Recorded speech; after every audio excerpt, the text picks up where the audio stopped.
Do you have constitutional questions? Get constitutional answers. We'll be answering your constitutional questions live, so get ready to call in now.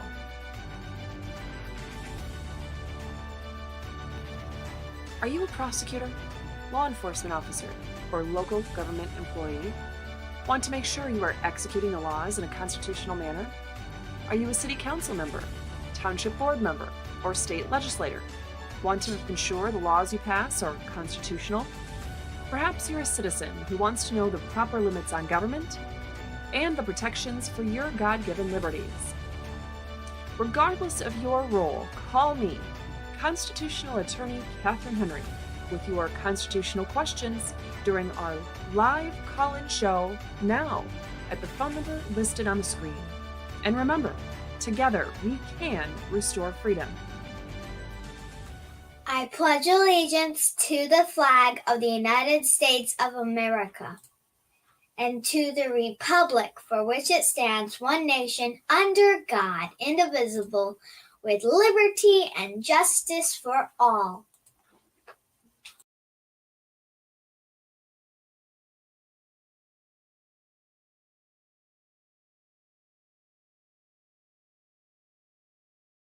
Of course, I do that every time.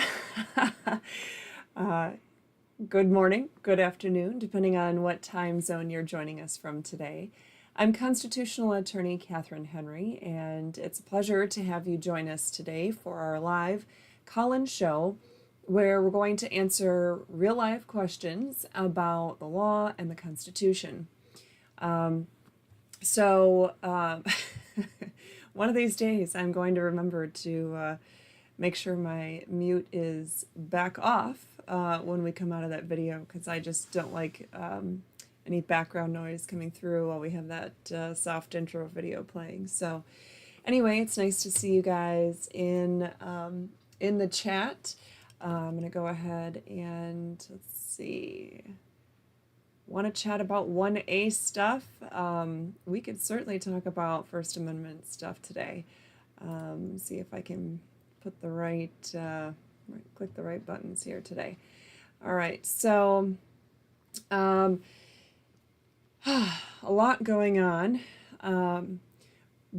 First of all, I want to point out, for those of you who might just be listening today, the phone number is on the screen to call in, so please call in with your legal or constitutional questions at 616-303-0093, 616-303-0093.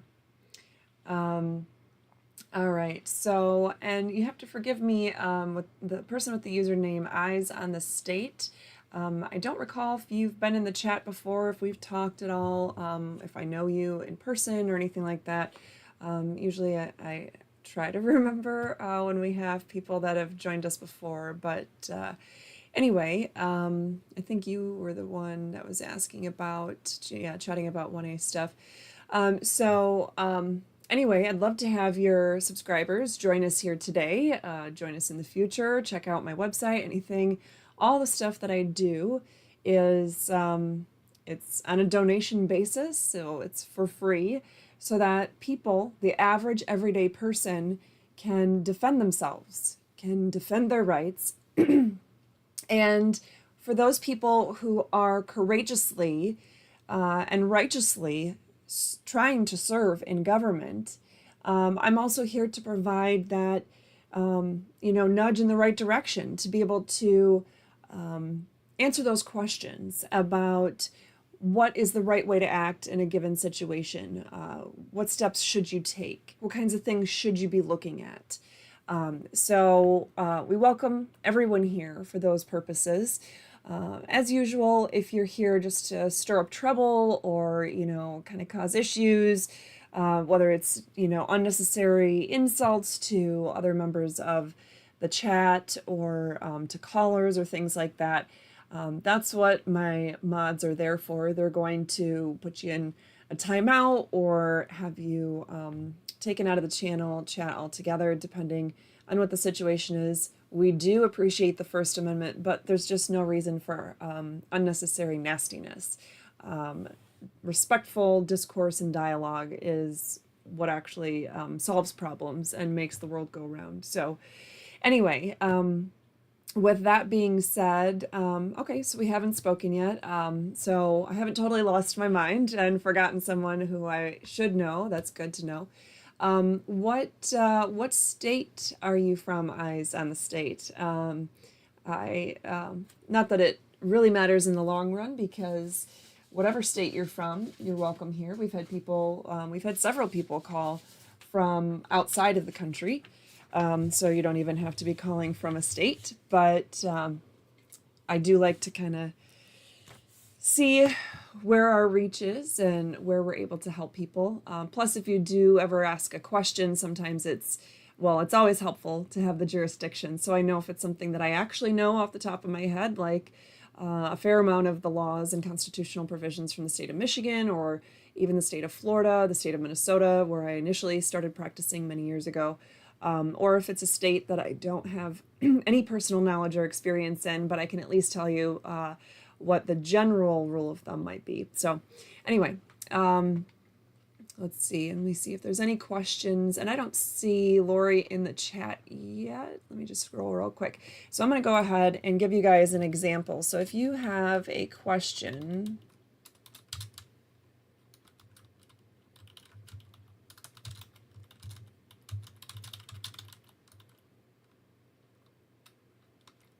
okay, so I just threw in the YouTube live chat, I just threw in what it would look like, what it best looks like if you're going to ask me a question. So put in all capital letters the word question. That's what kind of draws my eyes to it. And then you can turn off your caps button and just use it as you normally would to type out, and then end it with a question mark, of course. Hello, this is Catherine. How can I help you today? Hello, Catherine. This is Eyes on the State.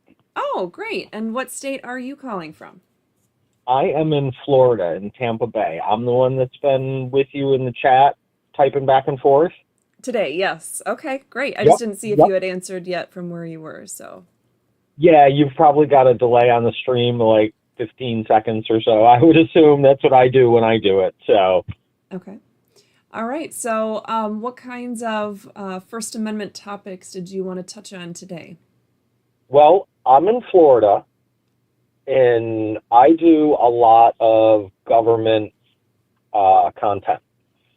Cop watching, First Amendment auditing, all of that kind of stuff. So I kind of know my side of it, but I'd like to go back and forth with your side of it and see if we're both on the same page with how we think things should work with that.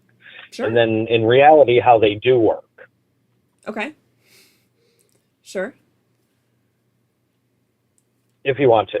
Sure. Let's go for it. Okay. Okay. What about public recording and public lobbies? What do you think the First Amendment statutes and the way that the First Amendment's written for people to be able to record in public in like a lobby of City Hall, the police station, like public areas where you'd expect to be recorded in anyway, like that, in a government building? Well, I feel like that is about the easiest question you could ask me if I even remotely have read the Constitution. There's really only one way to answer that. But I'm also, real quick, I want to kind of get the context here. Do you know who This Is a Public Service is? Yep. Okay, so you know what he does and about the court case he has going on in federal court right now? Mm-hmm. Okay, so I assume then you know that I've been helping him with that. Not the appeal, but with the trial. I did not know that you were helping him with on that. Okay, I was a standby counsel. Okay.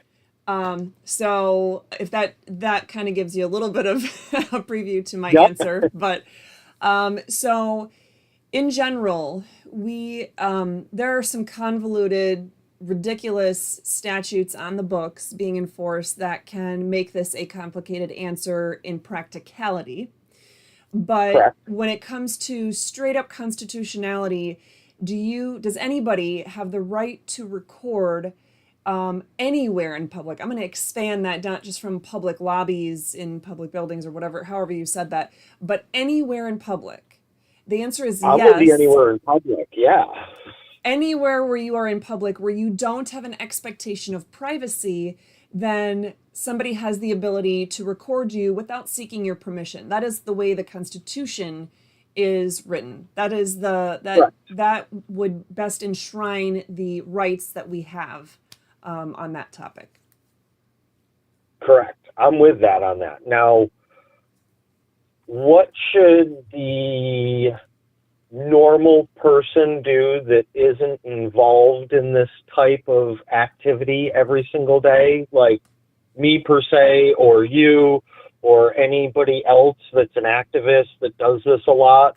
What should they do in a case to where an officer or maybe an employee or somebody like that is telling them that they don't have the right to record and they're not allowed to do that, and it's against the policy, or it's whatever convoluted reason that they come up with to try to stop you from doing that at that point? What should the average person know to be able to kind of defend themselves a little bit? And I know you can't give legal advice to everybody. Excuse me, I guess we'll get that out of the way too, right? Because you're a lawyer, but not everyone's a lawyer, I guess. Yes. I've seen that said. So, but yeah, so like just basic knowledge, what should like the average person know so that they can do that? So that's kind of a two-sided question. And first of all, you bring up a good point. I need to remind my viewers that although I live in Florida now, I actually grew up in Orlando in the 80s and 90s. But although I live in Florida now, and I have had 2 cases go up to the Court of Appeals, and so I've had to teach myself all the statutes, court cases, court rules, you name it. I'm not a Florida licensed attorney. I'm licensed in several jurisdictions, but I only know the laws here because I'm a resident and I read them just like anybody else can. So I just want to put that out there.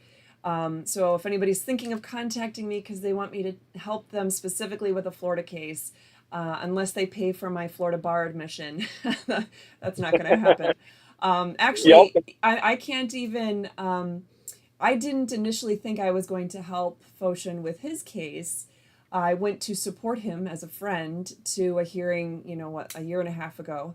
And he kind of surprised me and said, well, Your Honor, is it possible to have an attorney admitted that's from another jurisdiction to help me? And I was like, oh, I'm sitting in the back of the courtroom going, wait a minute, what's going on here? So, anyway, I walked out of that hearing being admitted to practice in the Middle District of Florida Federal District Court without even being licensed to practice in the state of Florida, which is highly unusual. So, yes. Anyway, and without asking. That's the first time I've been admitted to practice law without actually asking myself to be admitted. So, but anyway, so to answer your question, it's a 2-part situation because number one, you have the reality. And that's the part that all the people in the chat are going to start lighting up. Just start watching my chat. There's the usual that are going to be in there going, well, this isn't, and that is.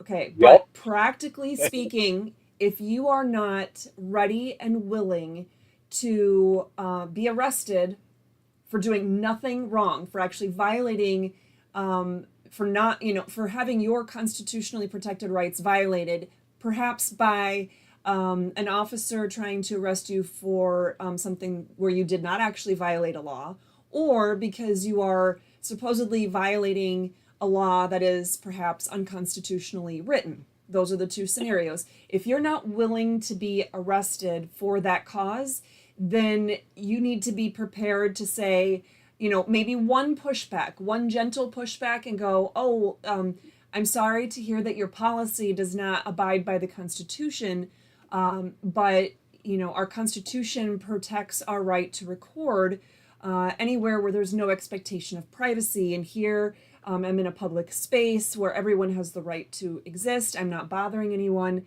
I'm not interrupting anyone's flow of business to transact their business here at this location. I'm just minding my own business and recording in a public area If you have that first attempt at pushback, if they then, say, well, but it is our policy, and you say, well, again, I just want to make sure we're on the same page. A policy cannot override my legal and constitutional rights. If they then say, well, if you don't leave, then we're gonna whatever, then my suggestion is that you go ahead and leave. Because if you're not willing to take the stand and fight a case for 2 or 3 or more years against, really, the odds can be mounted against you, then you need to just step away at that point. So that's the practical answer. The legal answer is, well, quite frankly, I don't have a Staples Easy button, and I wish I did.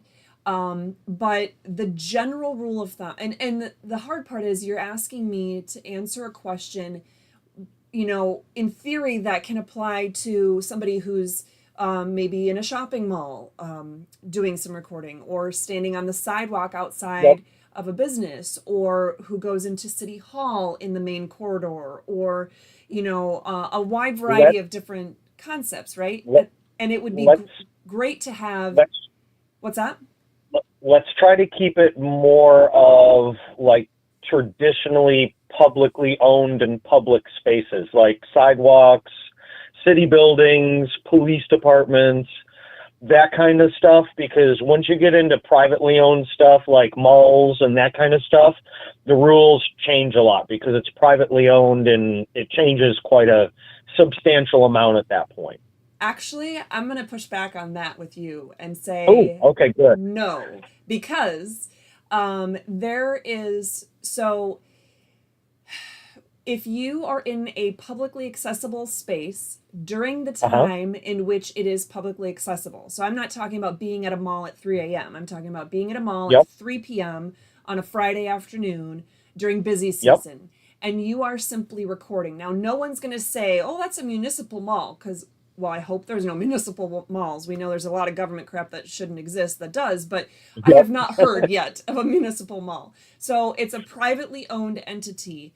However, you are there just as everybody else, and everybody else has the right to be in this publicly accessible space. So you cannot be arrested for trespassing, even if it's a privately owned space. And that is U.S. Supreme Court precedent from like 6 decades ago. Okay, so the 1960s, I believe 1965. So and not just from 1965. Sometimes people like to cite to cases that are like super old, and then it's like, oh, this case is from the 1800s and it's never been cited again, or when it was they differentiated it, or they overruled it, or something like that. No, this is still good case precedent in the eyes of government.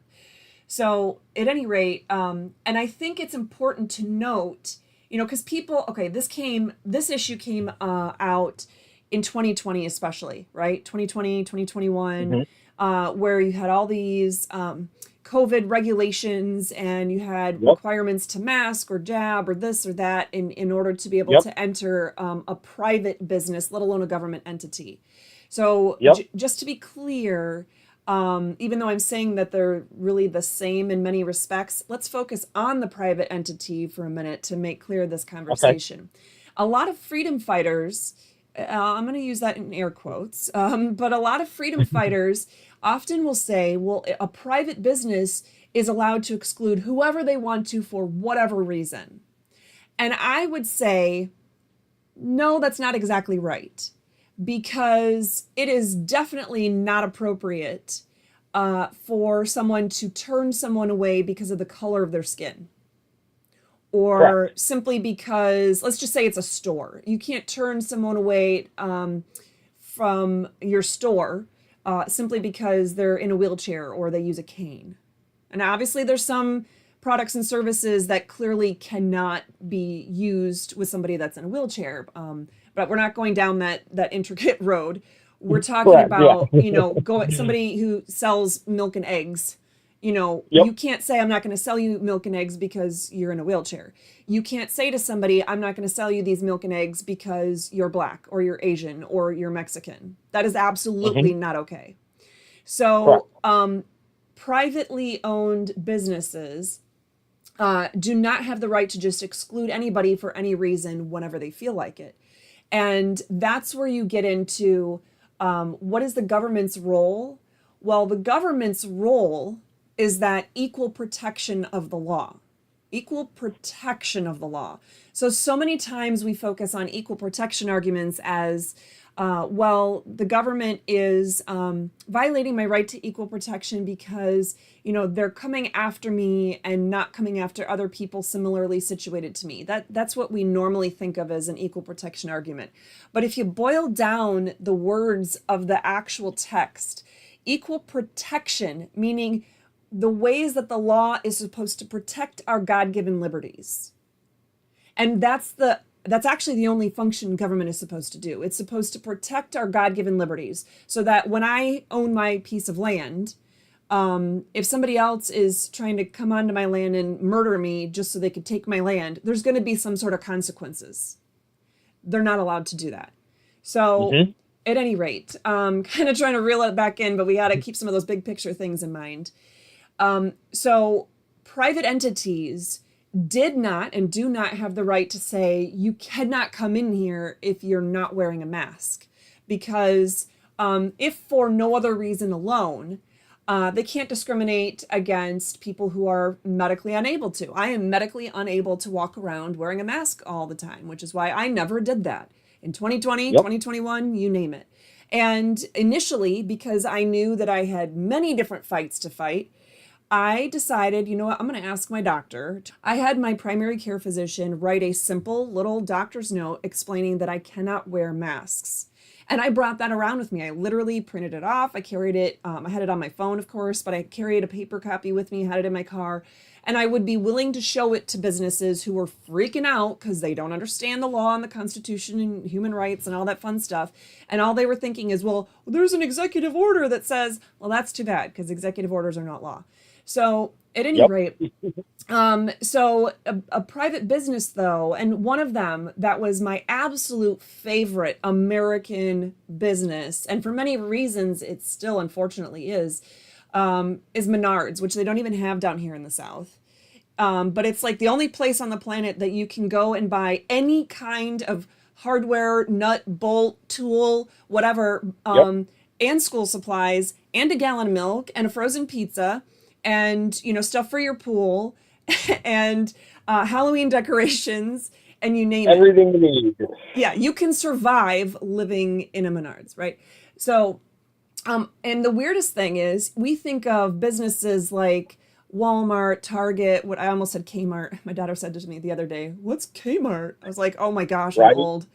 So anyway, we think of them as these big corporate evil entities that don't care about the people. But what's interesting? Walmart is one of only 2 stores that I can recall that of all the locations I ever visited throughout 2020, 2021, never discriminated against me and told me I couldn't go in and shop without wearing a mask. The other one was Sam's Club, which is basically the same thing, Walmart and Sam's Club. Yep. So it's ironic because a lot of people are like, oh, they're not for freedom and they stand with all these, whatever, liberal policies and, whatever. But yet here we are when it came down to it, I was able to get my milk and eggs without being discriminated against. So, so I think it's just important. Yeah, absolutely. So I will keep going to the companies that treat me right. Anyway, so with the reason why I bring that up is because whether we're talking about recording in public, whether we're talking about just being able to go in and shop or, utilize whatever the business is intended for, as long as you are doing what you are supposed to be doing within that business, like you're not, I'm not talking about these crazy Tesla rioters and people that are, stopping people from going into like a Tesla dealership. No, that's not okay. That's absolutely not okay. That's an arrestable offense because you cannot prohibit customers from engaging in a business like that.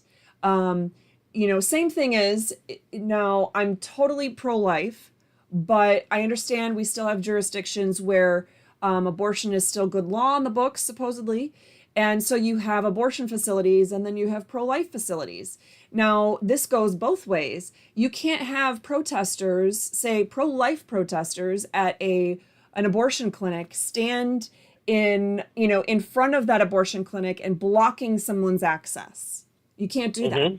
That is an arrestable offense. But can you be nearby and singing praise and worship songs and offering prayer and doing what you can, offering tangible support if you're someone who has the financial means to say, hey, if you're willing to reconsider your choice today, I would be more than willing to help you every step of the way and buy formula and diapers and baby supplies, car seat, crib, you name it. You're not alone. I'm here. You can do those kinds of things. You just can't get physically in between them and getting into that facility.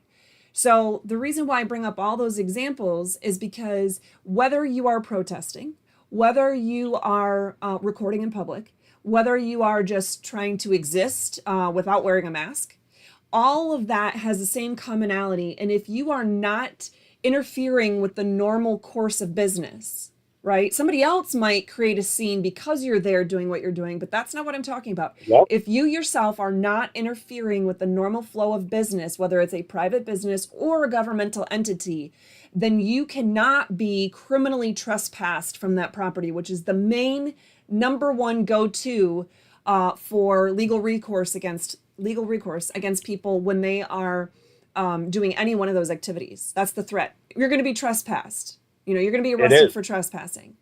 So anyway, that's a very long answer. All the time. Yeah. I film them doing it all the time. So I'm with that. That's why I figured this would be a good one for us to go with and get out. Yeah. So am I passing your test so far? Yes, I'm good. Am I with you too? Sounds like it. Perfect. I may play devil's advocate every now and again too, but no, I'm with it here. So I'm with where you are with this. So let's say that the average person is being told that if they don't stop recording by the officer, they're going to be trespassed and arrested. All right, so I do a lot of the outside public recording and stuff, and I've been trespassed and removed and not wanted to take the ride at that point. I knew I could take the ride and beat the charge at the end of it, but it was just too much right at that point in time, and I knew how long it was going to take, like you were explaining. So there's that choice to go afterwards towards it and do it on the back end and file suits backwards.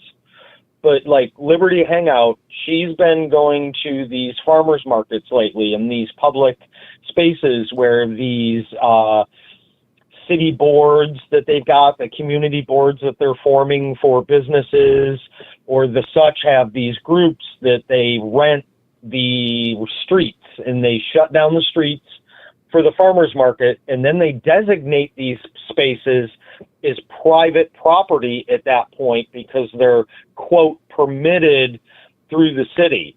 And then if whatever reason that they don't want you there, they're going to trespass you and remove you and take you off of that. Like, what should the average person know at that point, or what should somebody that is like me do at that point? Like, where should we go other than just take the ride? Like, what is your stance on when they take public property like a street, put a farmer's market on it, and then say, oh no, this is private property now because they got a permit for today? So that's interesting because I would definitely want to read what the permit is, like the actual language of the permit and any coinciding city code or ordinance regarding that.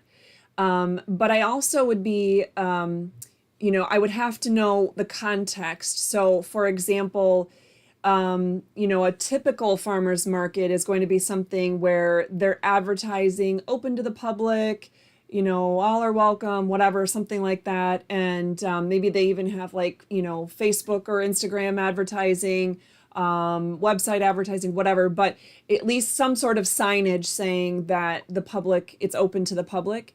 If you have an event that is open to the public, Again, I don't care if it's a privately owned street or a publicly owned street, permitted to some sort of, potentially private use. If it is still open to the public, if you are going there during a time and in the exact place that is open to the public, then, so you're not walking behind vendors' booths or something like that. Like you're going down the main corridor of a, singular lane farmer's market, for example. If it says open Yep. to the public, I would start with recording that, and then make that the basis of wherever you are going, make sure it is very clear that you are only ever going where the public is going and where they are allowed to go and during the times they're allowed to be there. There is, oh yeah, so for example, just in case anybody is wondering, because I know in the crowd we have people that are probably going, oh, any single time it's a public location, like it's a public park or something, like public street, something like that, then if it's any kind of public facility like that, it doesn't matter if there's a permit, you could still go and you could still physically be present. And I would say, I could see how that is not always the case. So let's say it's a park. And it's obviously it's a park. It's normally open to the public. But let's say that let's say next year, my husband and I it's a park in Ormond Beach where we live, and let's say we wanted to do a 15-year anniversary wedding renewal, vow renewal ceremony. And we were able to get a permit that essentially said, we have this for a private event. So it's not something that is open to the public where we're just excluding people based on people we don't like or want to be there. Like literally everybody's uninvited except for the select few that are invited kind of situation. Again, some jurisdictions don't have that kind of permitting scheme. I'm just giving you an example of what might exist. And so if there is something like that where a permit is literally for a private use, and I in turn am keeping that event private, then if somebody comes up, if you or anybody else came up to my renewal ceremony with my husband and you're like, well, I'm going to record, I'd be like, hell no, you're not, because I have private use of this and this is not open to the public today at this particular time. But that's, so it just depends on the wording. The two big things are the wording of the permit, and potentially the ordinance that goes with it. So you have to see what kind of uses are allowed to be permitted and that kind of thing. And then how are they in turn advertising that use? Are they advertising that it's a private event? Or are they advertising that it is a public event, the whole, general public welcome kind of thing? And so that's the two you'd have to watch out for. And for those of you in the audience who are thinking, well, what if it's just not clear? I would say if it's not clear and you can see it's a specific kind of event and there's a specific use going on like that, you might want to err on the side of caution and assume it is a private event.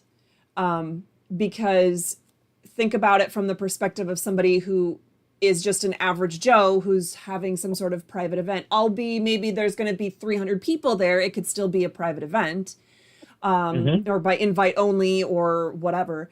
And so if you have something like that, really what you want to make sure before you barge in is to see that it says general public welcome or something to that effect there. So. Yep. Perfect. Once you get to that point, though, the thing is, they're really, and you said something. You said something that you said a little bit ago kind of caught me. And you said, well, I thought about, there have been scenarios where I knew that I could beat it in the end, but I just didn't at that point in time want to risk all that time, money, and effort, to take a case and all that stuff like that. And here's the thing. And I more and more, I feel this way, and I used to be the person, man, this is hard for me to say. I used to be the person that would tell people, no, just have faith in the system, but the system is so broken that even if you have very broken. All the law, I mean, every single law and every single fact on your side, you could still still may not win. potentially lose. Yes, And that is correct. And that's civil, that's criminal, that's administrative law, which should never even exist in our country with a constitutional republic. But it's I'm so agreeing with you on that. so that is just something that I would be remiss if I didn't hammer that point home, because anyone who's listening to this, if they are thinking, you know what, I am willing, I'm a new, fairly new First Amendment auditor, and I just recently saw some videos on this, and I thought this is a little something that I could do to give back and fight for freedom. And so I'm going to go out there, and you know what, I would be willing, I'm fairly intelligent, maybe not an attorney, I'm just a local business owner, but I have enough money that I could, enough wherewithal that I could put together a good fight on my own behalf if I did encounter a cop who's going to arrest me for something that I legally did not do.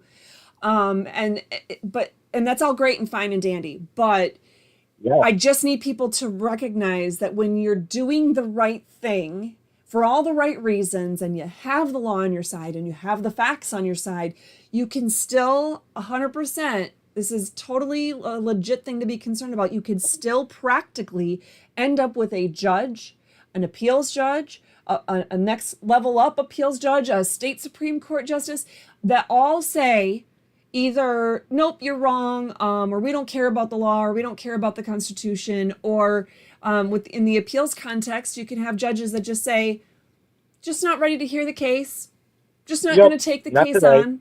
Yeah. Yep. Not today. Today's not the day for you. Have a good day. Yeah. See you maybe next year or whatever. That is something that needs to be said to everybody too, because there's clear cases that we know that should have been done, that where people should have won and they've lost in the end. Yes. And there's no reason that they should have lost. And it happens a lot more than you'd think anyway, truthfully. Yeah. The normal person, you probably know a lot better than the normal person does that could be watching this, but it's not the system that we're led to believe it is, I guess. Yeah.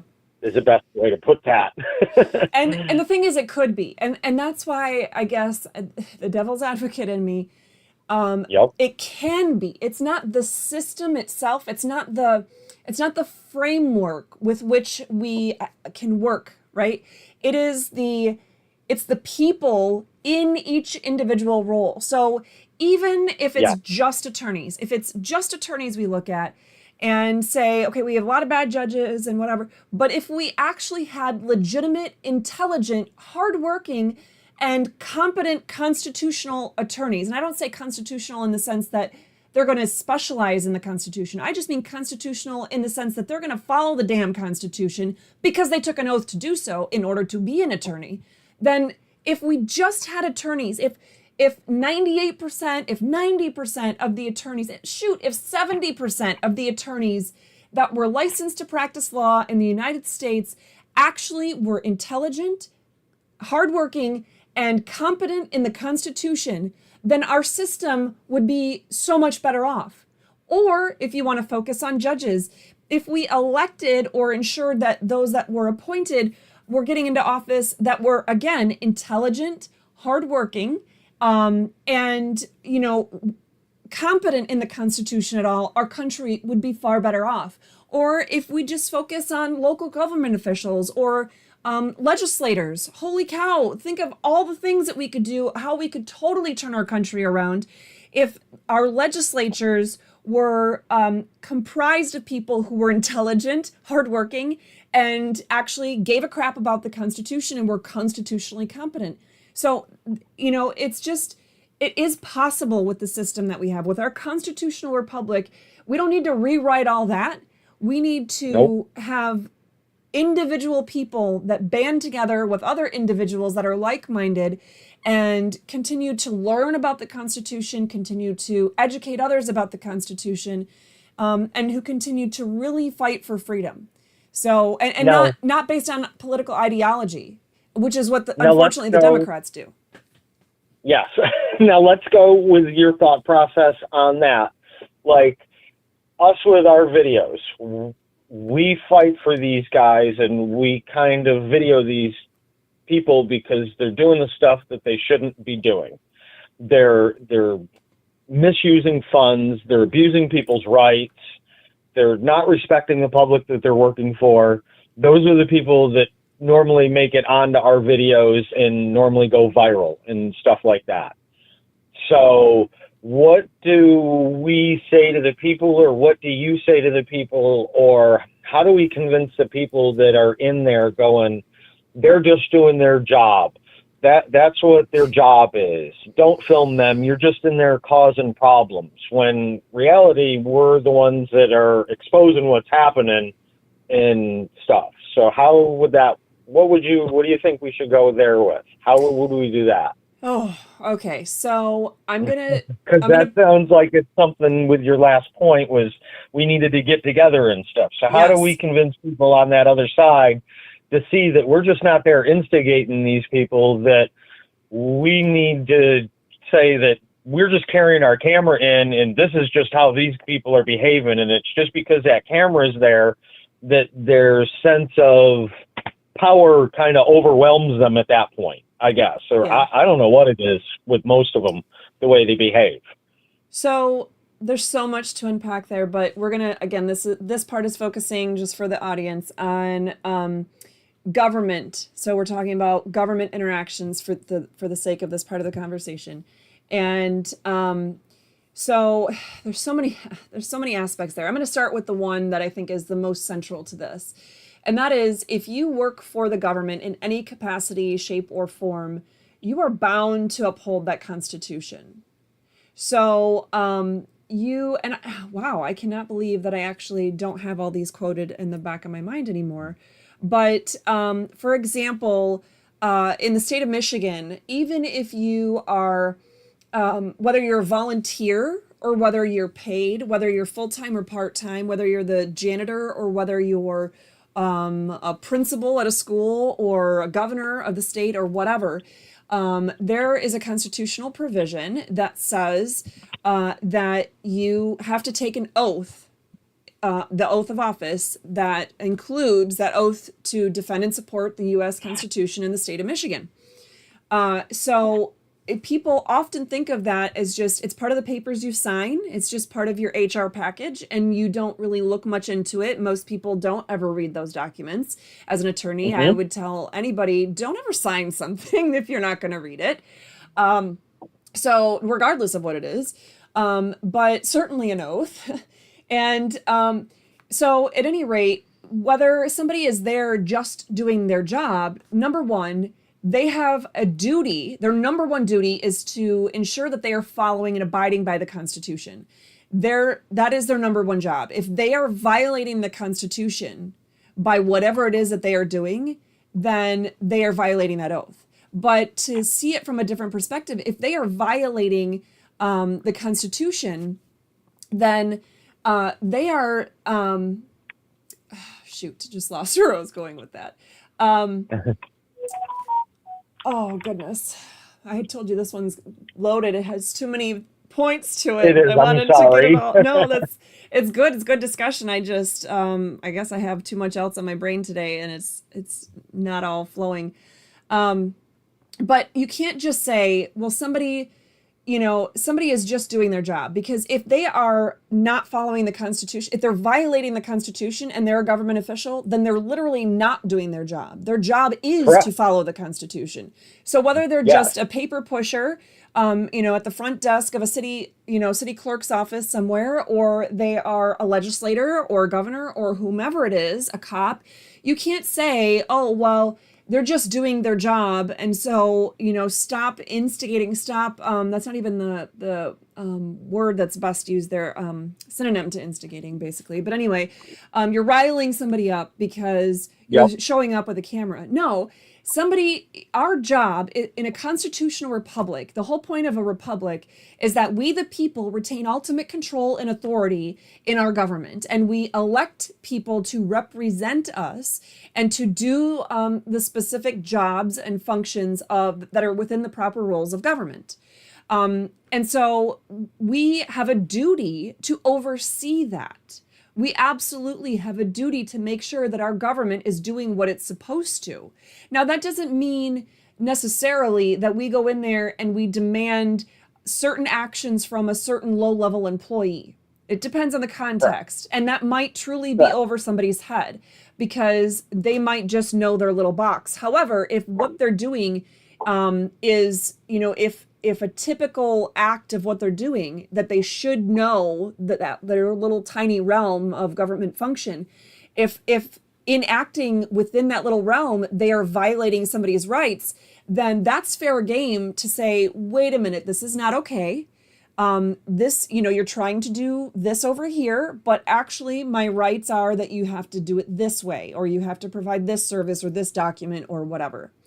And so, it's when we have the right to record all that. Again, and this is another point that ties into some of the other things we've already said. Anytime you're in a public space where the public has a right to be present, you don't have an expectation of privacy. So when you work for the government, of all places, and you are working in, not just like in some top secret lab somewhere doing some top secret function, right? Or you're an undercover agent or something like that. No, if you're working at the front desk to the city clerk's office at City Hall, how about you recognize that that is seriously the most public of public domains that you can have, and you have zero expectation of privacy while performing the tasks of that job function. So it's not instigating someone to go in there and say, here, I would like to make this request for government documents, and by the way, you can see I obviously have, a big camera attached to my shoulder or a GoPro on my chest or whatever the situation is. Gimbal, whatever. Yeah. So, I think that's actually the kinds of stuff that I'm talking about, where it's going to take more people actually doing the work of auditing, of going to their city council meetings. I mean, whether you have a camera or not, quite frankly, is irrelevant. If we had 100 people on a daily basis show up to each city council meeting, like that are actually paying attention, that's going to be just as effective as if one guy went in there with a camera. But it's hard to get that many people to show up to a city council meeting. I wish we could get that many people to go to Okeechobee, to go to Clearwater, to go to a lot of these city council meetings where the city councilors and the county commissioners, they're just out of control. And it's just not in Florida. They're all over the country out of control. They're throwing citizens out for trying to speak during their 3-minute time. People, they're not even auditors that they're thrown out of. And it's really hard because a lot of the people that think that auditors and the people that do this kind of stuff are just problem makers, and that the other people are doing the right thing. And that's the one thing to question, is how to get those people to see that we're doing the right thing and that these other people are doing the wrong thing at that point. Right. Can you hear me okay? Shoot. Can you hear me? Can you hear me? Oh, did I lose you? Yeah. Okay. Can you hear me? I'm not sure what's happening here. If you guys, something's wrong. Okay, so he cut out. Okay. But he's back. Okay, shoot. All right, I don't know if you guys, let me know if you guys can hear me, because yeah, so he couldn't hear me anymore, and I could tell something went weird on my end. I think it was my end, but I don't know exactly what. Okay, so you guys can hear me. And I could actually hear him the whole time. So I don't know what's going on that you guys couldn't hear him. It just, there was like a weird sound in the technology, some sort of weird sound there, and I knew something happened. Um, okay, yes, it was Eyes on the State that was on. Okay, where did he go? There's a lot of you commenting now, so I'm just going to, okay. Okay, so, normally I don't do singular phone calls for this long, but so far I haven't seen any other questions in the chat unless I just somehow missed them. I've been trying to scroll during that phone call and see if there are any other questions, and I haven't had any other callers call in. So I think it's up to you guys, but I think we'll go ahead and finish this discussion for now. So are you there? Can you hear me? Yep, I'm back. I got you now. I don't know what happened. Okay. So okay, so where did I lose you? Because I'm watching you on the screen, but I don't have the volume on. So yeah, so I heard you the whole time. Although I'll okay. admit I was probably distracted at the tail end because I knew there was a technology issue and you weren't able to hear me. Yeah, I was seeing the same thing too. I was like, oh, okay, let me figure this out here quick. And just so you know, I was just saying to people as you were calling in again that normally I try not to do a single phone call for too long because I want to give other people the opportunity to ask questions and either call in or ask questions in the chat. But and I'm going to take one more quick look here. I'm not seeing any questions. Oh wait. Okay, there is a question about housing. Well, I don't see what the actual question is. Somebody asked if they could ask a question about housing discrimination. Oh, did I see another one? Okay, so give me just 1 second before we finish our discussion because I just want to. Yeah, of course. So there is somebody asked here, let's say a government-funded softball field with umpires paid by the government ejecting grandpa for redressing the umpire from the bleachers.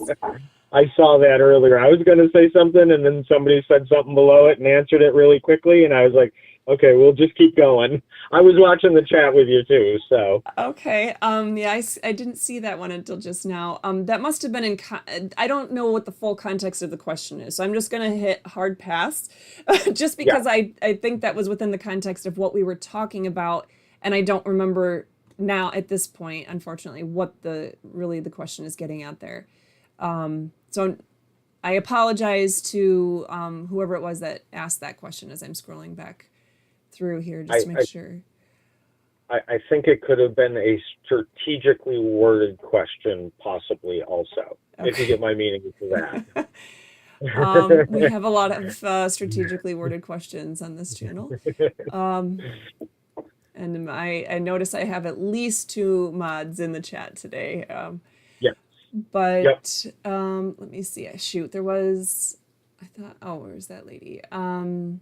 By the way, I didn't say this earlier because we were in the midst of discussing something, but I did see, I don't know if he's still in here, but I saw that This Is a Public Service was in here.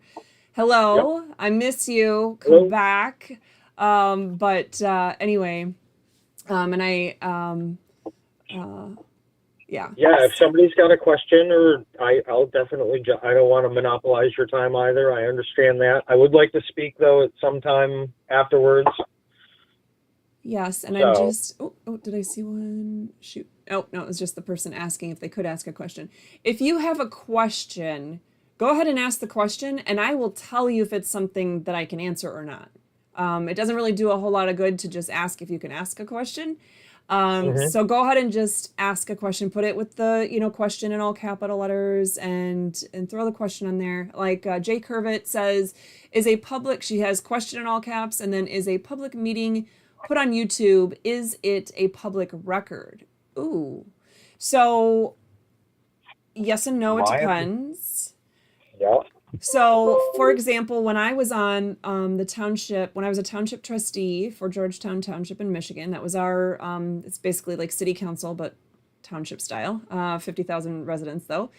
I got voted on in 2020. And so When I started, they were only doing online, and I want to say it was the board members were participating by Zoom, but it was live broadcast to YouTube.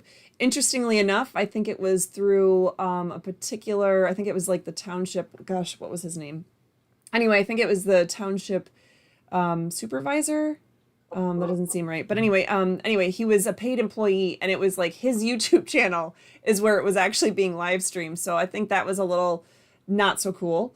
I think his heart was in the right place, but it should have been on a actual Georgetown Township channel.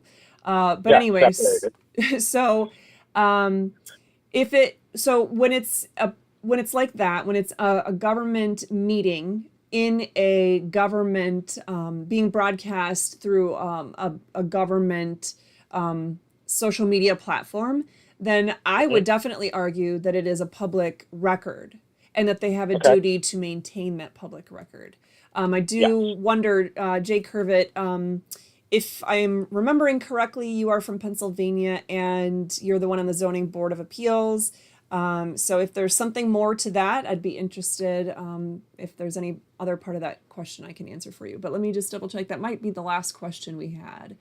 I just want to double check, and it just jumped on me, but I think that's it. So I don't see any other questions. Oh wait, oh no, it was just Laura using the word question capitalized as an example. So anyway, so for now, to those of you who have given me crap in the past about people that when I have callers on for too long and you feel like we just need to go to the next caller, let's be clear, no one else has called in today, and I have answered all the questions that I can reasonably answer that have been posted in the chat. So today is a little bit of an unusual day, but if we could, let's kind of, for now, and hold on, the number that you're calling me from, is that your actual number that I can reach you at?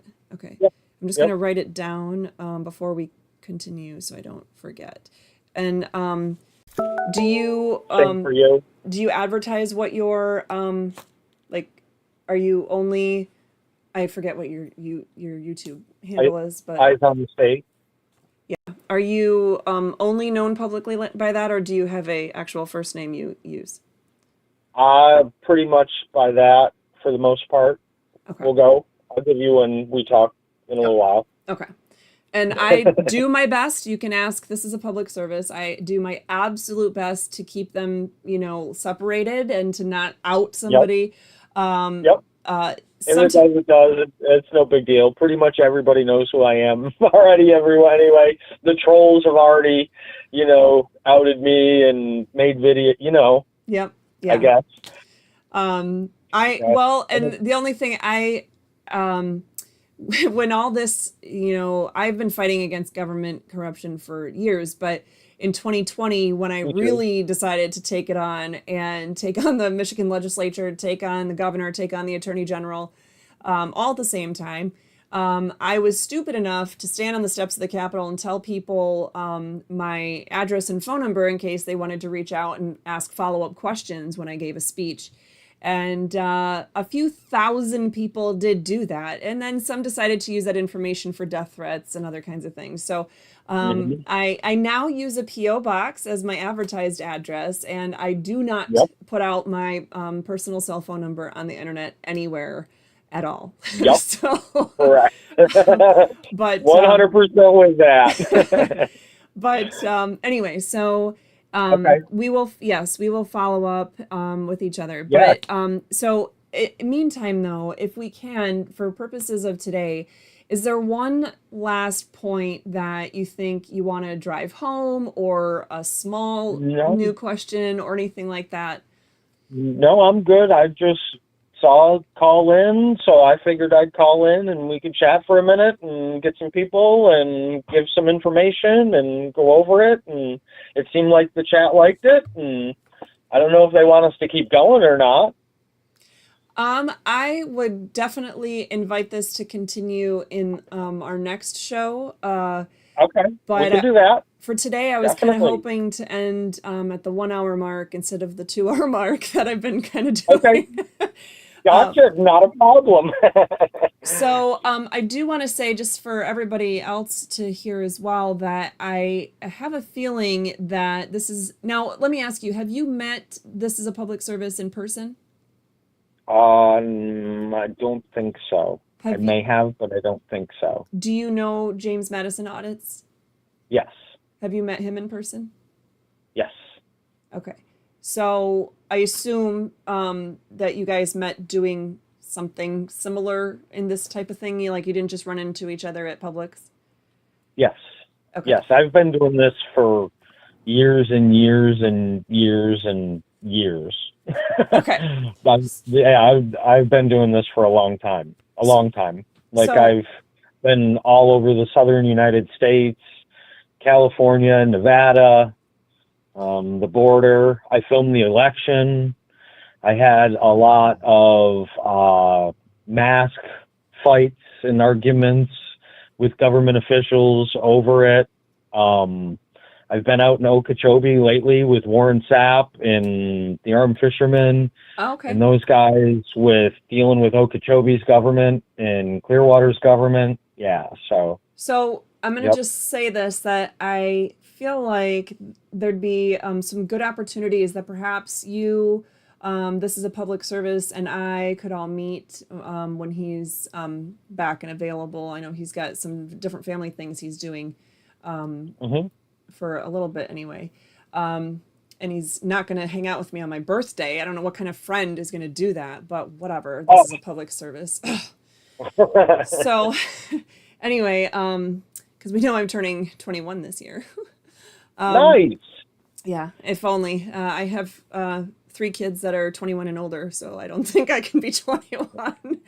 But anyway, so I do think, though, that it would be good for us to even meet in person. And I have tried telling James Madison Audits, and This is a Public Service, that they should let me know and invite me when they're going to public meetings. Now, James Madison Audits did tell me about one, and I must have not put it on my calendar because it just occurred to me, I think that meeting was last week in Edgewater. Oops.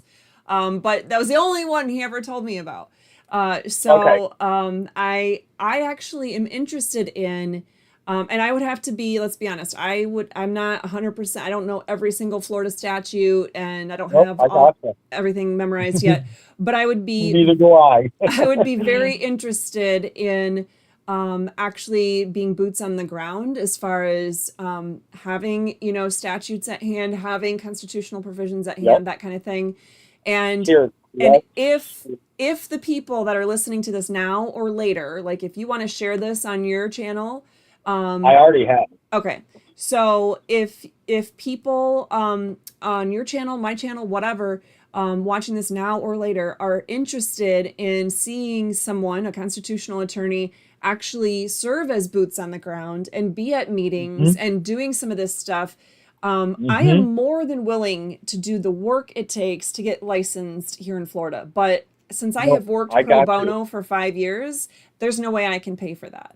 So I got you. Let's finish your stream, and I got you here. Let's figure this out now that we've spoke. Okay.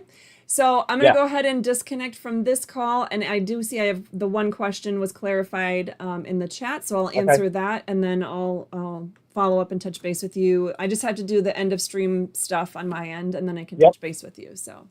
Yeah. If you just want to call me back in a couple minutes, and we'll go over things and get things squared out, because I think I can help with that probably a little bit sooner, possibly. So yeah, let's talk here in a few minutes. Okay, sounds great. Thank you. All right, you're welcome. Thank you. It was a pleasure. Yes. Thank you, everybody in the chat. It was good to talk to everybody, and I hope you guys enjoyed the communication we had today. It was very good. Yes, and I know I did. So we'll talk soon. Yeah. Thanks. Bye. Definitely. All right. Talk to you soon. Bye. Okay, guys. So Emily, let me switch my. In fact, I'm gonna throw.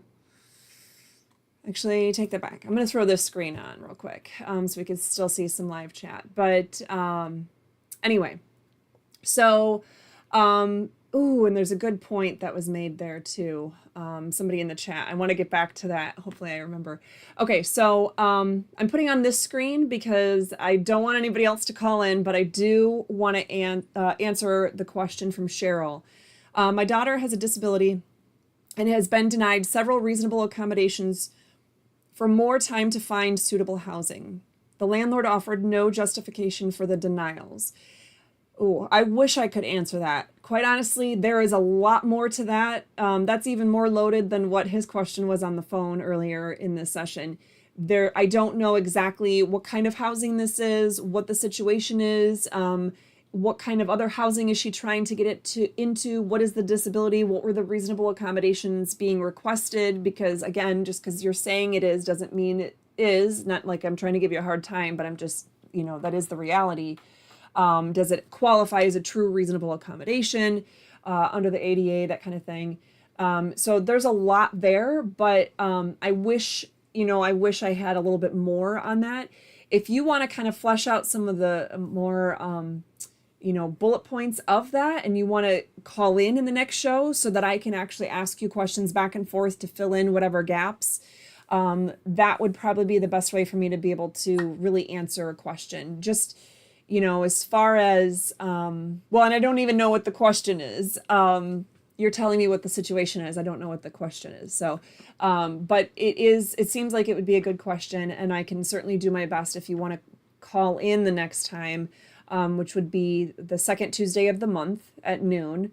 What date would that be? That is going to be Tuesday, the day after my husband's birthday, July 8th at noon. That's when we'll be live again. So if you want to give us a call, be the first one to call so I can make sure that I can get to that question. Again, calling in would enable me to get a little bit more of that background filled in. So if you can, just be ready to maybe answer more of my questions than to be someone that necessarily gives a whole life story. We don't want to do that, but just kind of say, hey, I'm the one that called in about the disability housing issue. And then I can ask you a series of questions that we can hopefully get enough information in a short enough amount of time that I can give you some good guidance on where to go. So in the meantime,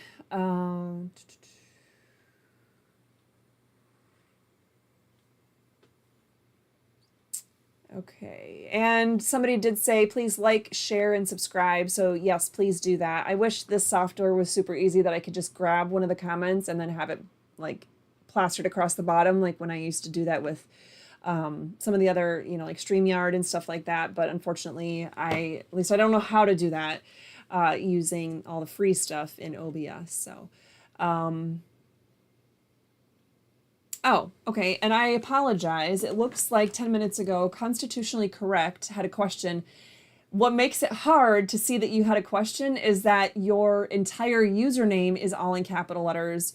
And so it actually blended, the word question then blended with your username. So I apologize that I skipped over that. Why have judges forgotten that constitutional damages are supposed to be punitive and not just restitutional? I'm not sure what you mean there. Constitutional damages.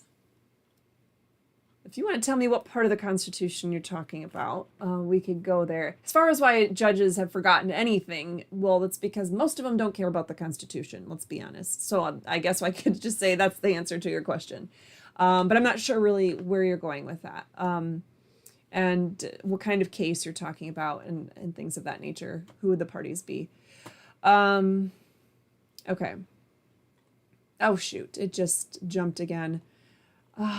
You guys had some good, oh,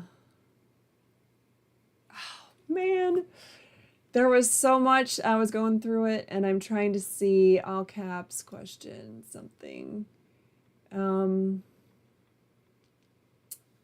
Okay, it just jumped again and my contacts are not playing nice with me.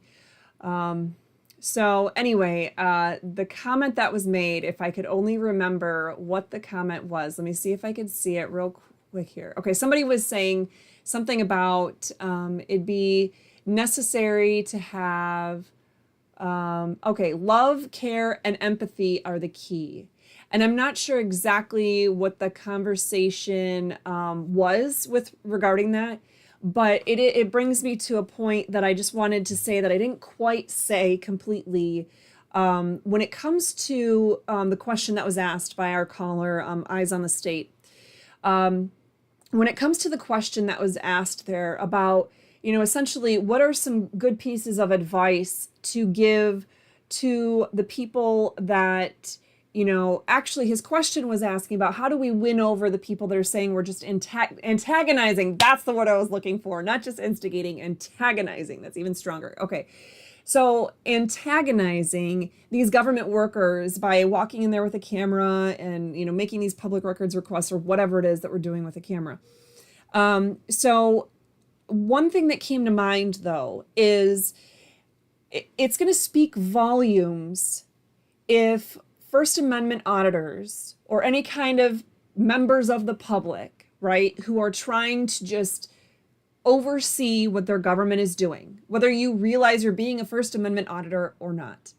When you are just trying to oversee what your government is doing, that love, care, empathy being the key, it's along those lines that I want us to focus. We need to go in there with respect. We need to act respectably. We need to be respectful to the individuals with whom we are speaking. Now, is it always easy? Oh, absolutely not. No. It's going to be challenging. You're dealing oftentimes with people who don't know the law. They don't know the Constitution. They're going to tell you, I'm just following orders, or I'm just doing my job, or, you just have to talk to somebody else, right? Because it's always some other pointing, when you're asking for any answers in government, it's go that way, go that way, go that way. Don't talk to me. It's not my problem. Not my job. That's the answer you get most often. And so it can be infuriating. And sometimes we're not just mad at the last person that told us no. Maybe they said no in the nicest way possible because maybe, just maybe, that particular person, the answer should be no coming from them because that's not their job function. They would mess it up if they tried to say yes, whatever the situation is. And so we just blow up because we're like, the whole entity, the whole city or whatever, government entity you're kind of trying to audit there, you're just frustrated at the whole system and you're like, I'm mad because you guys are being disrespectful to me. And I'm going to say I did this myself today, right? I called my oncologist. I had some blood work done and I have never been given the blood work. And, so I was told that I could have it and I should be able to have it. Federal law says I can have it. They've never given me online access to a portal or anything. I have that through the surgical oncologist, but not with the medical oncologist. And one of the other surgeons, I have online access to their stuff. I don't have online access to the medical oncologist. And I just wanted a copy of my blood work because the medical oncologist looked me in the eye just 7 days ago, whatever it was, and said to me, make sure you take a copy of this and you email it off to your primary care physician. And I said, absolutely, I can do that. Because our primary care physician is still in Michigan and not in Florida. So they don't, I guess, have an easy way to connect back and forth. So I said, absolutely, I can do that. So they didn't give me a paper copy there. They didn't give me a paper copy of the first appointment I had with her after the results would have been back. And so I was told by another patient that I could actually call and get it emailed, that they have been able to get their results emailed to them. So I called in yesterday to have them email it to me. And I was told two things, that it would be a nurse that would have to email it to me. So the messenger that I spoke with was going to have a nurse do that part. But the person I spoke with directly was going to email me the link to try to get the online login stuff, right?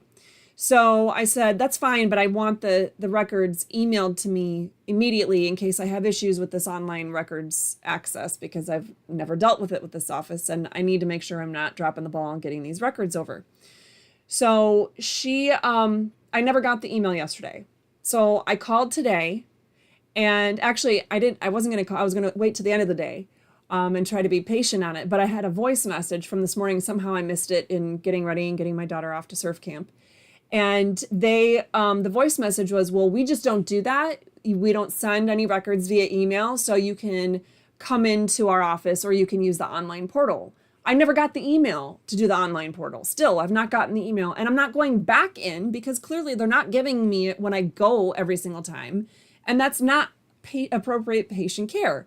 So I called to speak with them, like, nope, that's not possible. You need to email this to me. Oh, it's a HIPAA thing. Actually, HIPAA does allow you to email me records. I've been emailing with physicians since HIPAA was put into place. All my current physicians have actually emailed me with one thing or another as care has been needed for various things. So you certainly can. Read HIPAA. It doesn't stop you from using electronic devices. Anyway, they put me on a very long hold and ended up transferring me to this other person. I have no idea who he was or that I was being transferred or any of that. And I had just simply tried to get the email, right? The email sent to me that could allow me to at least try to log into this online portal. So when the guy answered and he's like, oh, well, you only have two options. You can, and he said my two options were to come into the office to pick up a paper copy, or they can mail me a paper copy. And I said, you know what? That's not going to work for me. I need to have some sort of online access. You have to provide that. The Department of Health and Human Services and their Office of Human Rights Investigations, whatever the official title is these days, of that government agency, they research and investigate all kinds of stuff where people are being denied their electronic records. And this is not okay. You guys cannot do this. Well, we're not denying you. You can get into the portal. I said, I would love to get into the portal. You guys have never given me access. I was probably a little less respectful to him than I should have been, because at this point, I wasn't just mad at him. I was mad at all of them combined that they're denying me my frickin' records. And it's my medical records. I'm the frickin' patient with cancer. You guys are just supposed to be there to make my life better. And how am I getting patient-centered care if you won't even give me my damn records? So I should have been more respectful. Why do I tell you that long story and go into that as an analogy? Because it's important to realize that even if you've gone through 27 other people and you are finally at person number 28, and you are asking for whatever government record it is or whatever. It's just easiest to say you're asking for a government record. But whatever your engagement is, whatever business you're trying to transact with a government official, and you've been getting the runaround, things have been not going well, whatever, do your best to be respectful and to have composure and be poised, be kind, because this is answering our caller's question about how do we convince the people on the other side that think we're just antagonizing and instigating these problems. If you go in there and you're just yelling at them for the public records that they've been denying you, that somebody else has been denying you, that 17 other people that have been denying you, and you're yelling and screaming at them because they can't do this to you, that's not going to win those people over. What's going to win people over is if you go into a situation and despite having somebody tell you a whole bunch of things that are not quite right, like watch my arrest video from 2020. When serving as an attorney, I was the one arrested. Being an attorney, I was arrested unlawfully and unconstitutionally, but I was keeping my cool. Now, by the time they were physically dragging me off and hurting me and all that, I was screaming for help. I was literally screaming for help. I wasn't being disrespectful to them. At that point, I knew that there was no hope with them. I was asking for help from others. I was respectful in my encounters the whole time that they were being stupid idiots. The whole time that they were being chauvinistic and disrespectful and belittling and everything else. I was not being insulting. I wasn't calling them names. I wasn't saying like, oh, you guys are just a bunch of uneducated pigs. I wasn't doing any of that. I was being respectful. I was keeping my composure. And as they were threatening me with arrest then, and not just the people I was originally on scene to provide legal assistance to, I just continued with, I just want to speak with you about the law. I'm only here to speak with you about the law and the reason why these people have a right to be here. And so that is the kind of behavior that's going to win people over, is if you are cool, calm, and collected and remain respectful in the face of ridiculous adversity and downright disrespect to you.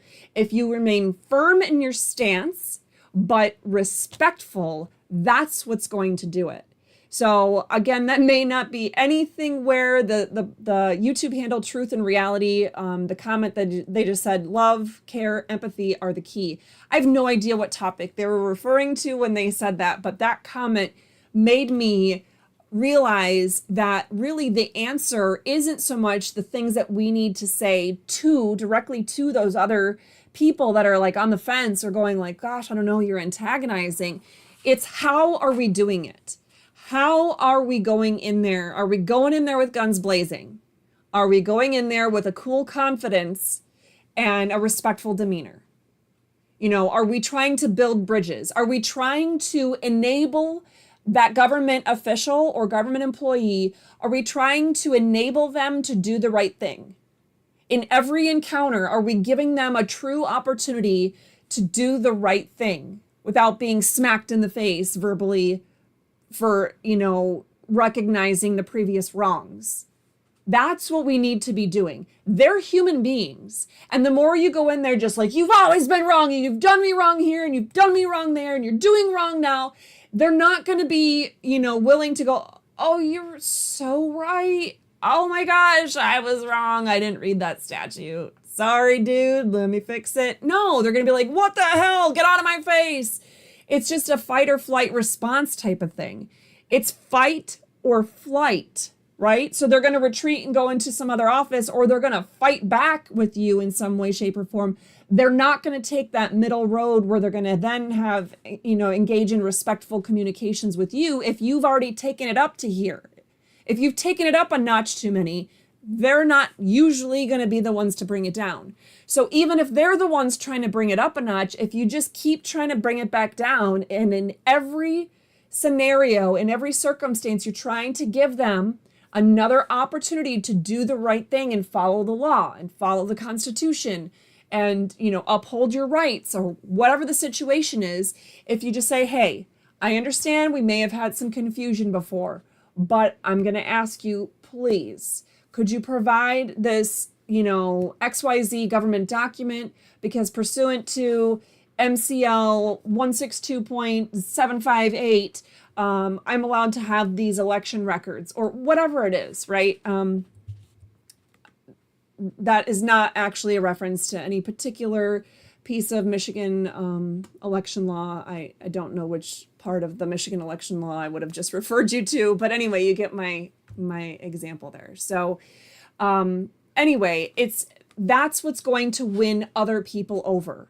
And the more other people the more other people that we can win over, the better it's going to be, because we need to build that community of like-minded people everywhere. So whether you're a Democrat or a Republican or a Libertarian or an I just don't care, if you see that there's an injustice being done, if you see that somebody's rights are being violated, and there's somebody who clearly looks like an aggressor, and there's somebody who clearly looks like somebody who's cool and calm and just trying to transact business, then your instinct is to go, well, wait a minute, what's going on here? Because that person who looks like the aggressor, yeah, I mean, I've been in those situations. I've been yelled at by a government official, or I've been yelled at by some employee somewhere, and it piques your interest. And so before you realize it, you might be won over to that cause without even knowing what the underlying right is. So maybe it's a Democrat who totally disagrees with the underlying right that you're trying to fight for there, but they may, in the process, see how respectful that you're taking that approach and go, you know what? Yeah, if I come in and I want a public records request to be granted or whatever, if I need some documents, I wouldn't want to be treated the way this person is being treated, and they might just have your back. And the more people that you can get to support you on that across any different ideologies, the better. That's the way to really get eyes on the state. That's the way to show government we are watching, and we're here to help you do the right thing. We're not here just to yell at you for doing the wrong thing. We're here to encourage you and help you do the right thing. So anyway, I see there has been a lot of chat since I started on my little tangent there to address that comment. Okay. So it doesn't look like somebody says, ex-bootlicker says, but critical thinking is hard for them. Critical thinking can be hard for a lot of people, let's be honest, whether you're in government or not in government, whether you're a Democrat or a Republican, whether you live in Florida or Michigan, doesn't matter. Critical thinking can be hard for people all over the planet. It is not discriminate. It does not discriminate. Critical thinking can be hard to find in attorneys, in judges, in farmers. I mean, it doesn't matter. There are people that just are dense and don't think things through all that well, regardless of the profession or location that they're in. So again, the best we could do, practically speaking, this isn't about legal stuff. This is about legal stuff, but it's not a legal answer. But practically speaking, we need to utilize every tool at our disposal.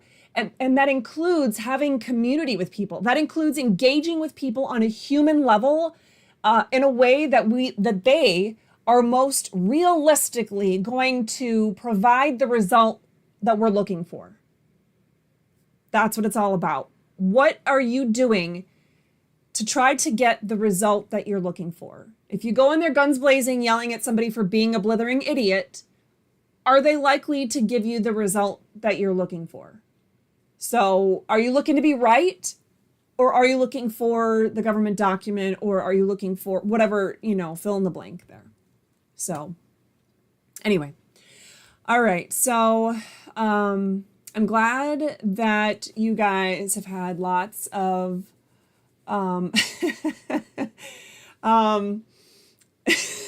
sorry, I'm just laughing. Ex-bootlicker says, great rant, Catherine. Keep them coming. Oh, Mike, what do you think? Should I continue my rants at home?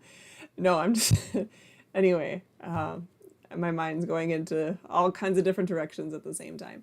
So it looks like I answered all the questions for today. I do want to get going. I feel bad because it doesn't feel like we had a whole lot of different discussion touching on all kinds of different topics, but I think it was all important nonetheless.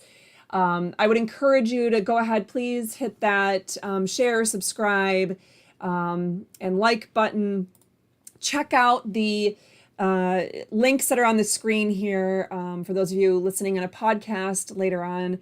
RestoreFreedomKH.com/donate. That's going to be the most important one. RestoreFreedomKH.com/donate. Even if it's just $5, even if it's just once, it'll help towards the mission of making sure I can continue doing this work. Whether you want to do an ongoing donation, whether you want to do a one-time donation, small donation or large, paper check or something like PayPal, Cash App, Venmo, all the ways to be able to do all that are on RestoreFreedomKH.com/donate. Also, the main website, RestoreFreedomKH.com, go ahead and bookmark that because I want you to be able to utilize whatever resources I put on there. They're all for free. Maybe at some point down the road, I might put stuff on there and segregate it out. So this stuff is if you have some sort of paid membership, maybe, I don't know. Haven't done it yet, and I've had the website up for 5 years. At least this particular website up for 5 years. RestoreFreedomKH.com/resources. That's going to be the main place where you're going to be able to get access to all kinds of things from legal briefs to, appellate petitions, motions, all kinds of stuff, proposed orders, all kinds of different things in the context of real life cases. And I have a lot more legal documents I want to put on there from especially the 2020, 2021 era when I was involved in a lot of stuff as doing amicus briefs and things like that in the Michigan Supreme Court and the U.S. Supreme Court. I want to get all those examples on there for you as well, but it takes time, and I'm the only one running the website right now. But go ahead and check out the middle link there, restorefreedomkh.com/OB-case. You'll see there's some fairly recent documents that have been submitted in the case, and I made a post today kind of alluding to some of the stuff that has been going on very recently in my case that's currently in the Florida Court of Appeals. So I could definitely, as always, use your prayers in that case and in general. Yes, any ways that you guys can think of to share the information, hit that like button, subscribe button, donate in any way, that would be great. Oh yeah.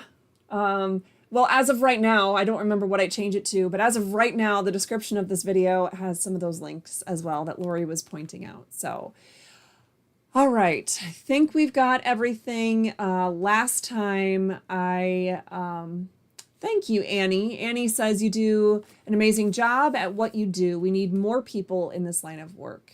Absolutely, we do. Last time I unfortunately, and thank you, Annie, for the prayers as well. Last time we did the show, I was just so excited and all the conversations happening, and it was almost a 2-hour show, and I totally forgot to play the outro. So with that being said, I appreciate you all joining me today. Between now and our next show, remember our next show is going to be Tuesday, July 8th at noon Eastern Standard Time. You can, you know what, even if you don't otherwise think of donating, but maybe you just want to celebrate my birthday. My birthday is July 3rd. My husband's is July 7th. So even if you wanted to honor the work that we're doing, you know, in support of my birthday, that would be a perfect time to do that. So anyway, go ahead and it'll tell you if you're donating just to us. You know, sometimes people have done that, especially with the cancer and all that. People are donating to help us with those medical expenses and things like that. Or if you're helping donate to the work that we're doing. It's pretty clear on there what links you can click for doing all that, and it goes into the exact place that you have intended it to go. So, all right. Thanks so much, guys.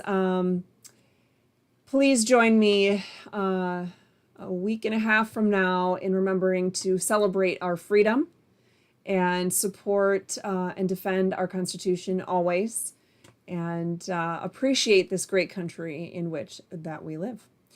All right, so thank you to those of you saying happy birthday, and let's see. Okay, so sorry, I thought Lori was saying something to me about Rumble, but she must be answering somebody else. With that being said, I will see you guys in, I think, 2 weeks on July 8th at noon, and we'll chat more about the Constitution then. Our work to restore freedom would not be possible without support from people just like you. From the various software and hardware needed to the legal research materials, every dollar you can donate helps. Make sure to like and share this video too. And remember to follow and subscribe and click that notification button. Together, we can restore freedom.